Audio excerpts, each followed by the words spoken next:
பசி என்னை படைத்தது, உணவு என்னை வளர்த்தது. பசித்தர் மூலிகை மகேந்திரன் என்று படைப்பை 3 படைப்பில் என்ன இருக்குது அப்படின்னு பார்க்கலாம்.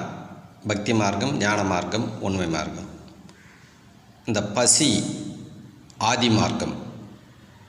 பசி ஆதி மார்க்கம் அப்படின்னு சொல்லும் பொழுது அந்த பசி என்றால் என்ன, அந்த பசி என்ன செயல்களை இந்த உடலில் செய்யுது, பிரபஞ்சகத்தில் என்ன செய்கிறது, பசி மனதோடு எப்படி இருக்கிறது, மனம் பசியோடு எப்படி இருக்குது, பசி மனதை ஃப்ரீ பண்ணால் மனம் என்னெல்லாம் செய்கிறது, பசி என்பது மனதை வெளிவேலையே செய்ய விடுதா, இல்லை பசி என்பது மனதை தன் கட்டுப்பாட்டு கொண்டு வருகிறதா?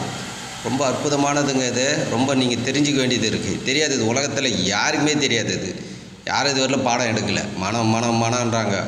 பசி அனுமதி கொடுத்தா தான் மனம் ஒரு செயல்பாடு செய்யும். பசி அனுமதி கொடுக்கல அப்படின்னா அந்த வேலையை செய்ய முடியாது. அதனால தான் பசி எடுக்கும்போது யாரை பற்றி யாரும் யோசிக்க மாட்டாங்க. பசி மட்டும் உணவு கூர்ந்து கவனிப்பாங்க. அது பார்க்கலாம். பசி உணவு மகேந்திரன். நன்றி, மகிழ்ச்சி.